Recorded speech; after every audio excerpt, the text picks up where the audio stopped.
Bonjour, mon nom est Marie-Ève Beaulieu. Je suis bibliothécaire à l'UQAR au campus de Lévis. Durant cette capsule, je vais vous faire une courte introduction à la recherche dans la base de données CINAHL sur l'interface de recherche d'EBSCOhost afin que vous soyez en mesure d'y repérer des articles scientifiques portant sur votre modèle conceptuel. Il s'agit d'une base de données dont la consultation est essentielle pour les étudiants en sciences infirmières.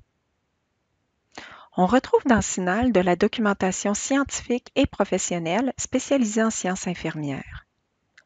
Prenez note que CINAHL doit être interrogé en anglais et qu'on y trouve majoritairement de la littérature anglophone. Vous pouvez accéder à CINAHL en passant par votre guide disciplinaire en sciences infirmières, soit directement sur la page d'accueil, ou bien par le biais de la page Articles.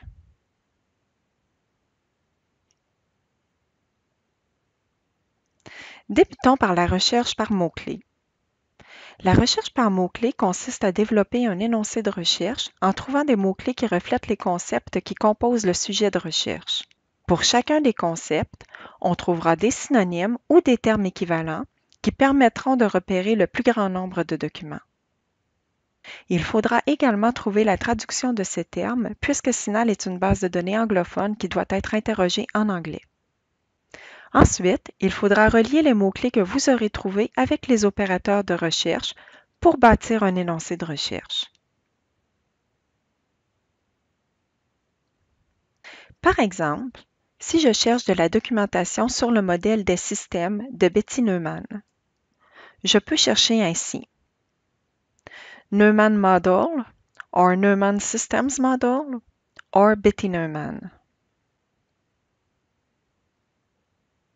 Dans cet énoncé, les guillemets indiquent que je cherche l'expression exacte. Les termes doivent être trouvés collés dans cet ordre. L'astérisque permet de remplacer des caractères s'il y a lieu. Dans ce cas-ci, je retrouverai donc les termes Neumann ou bien Neumanns.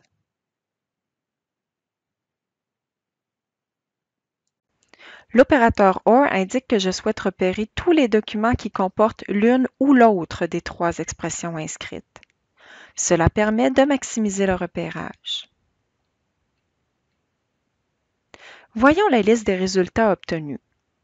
En cliquant sur un titre, j'obtiendrai plus d'informations à propos de l'article. Une astuce intéressante, consultez la liste des sujets.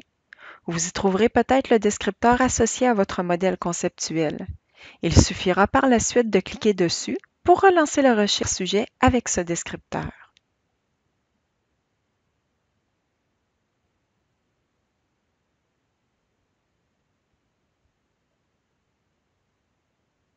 Attention, si vous relancez à partir d'un descripteur qui figure dans la zone Sujet majeur, vous repérerez uniquement les articles qui ont ce descripteur également en sujet majeur.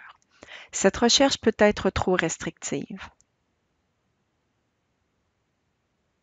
À l'opposé, si vous le faites à partir de la zone Sujet mineur, la recherche sera faite dans tous les sujets, qu'ils soient mineurs ou majeurs, ce qui donnera plus de résultats.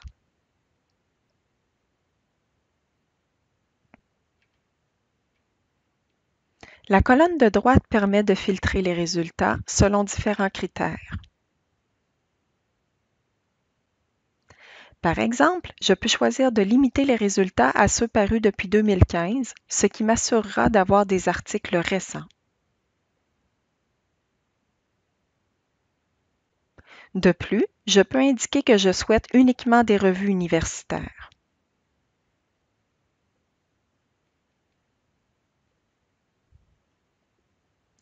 Si le texte intégral n'est pas disponible directement dans la base de données, vous devez cliquer sur le bouton « Obtenir » pour vérifier comment vous le procurer. Il peut être accessible via une autre base de données, auquel cas vous obtiendrez le lien dans la fenêtre qui surgit. Si ce n'est pas le cas, vous pourrez faire une demande de prendre bibliothèque pour obtenir l'article d'une autre bibliothèque. Vous n'aurez pas accès instantanément à votre article, mais vous le recevrez ultérieurement. Voilà qui complète cette capsule d'introduction à la recherche dans CINAHL. Pour aller plus loin, vous pouvez visionner les capsules avancées sur la recherche par mots-clés, la recherche dans le thésaurus et la technique de la perle. Gardez en tête que vous pouvez consulter votre bibliothécaire en cas de besoin. Bonne recherche!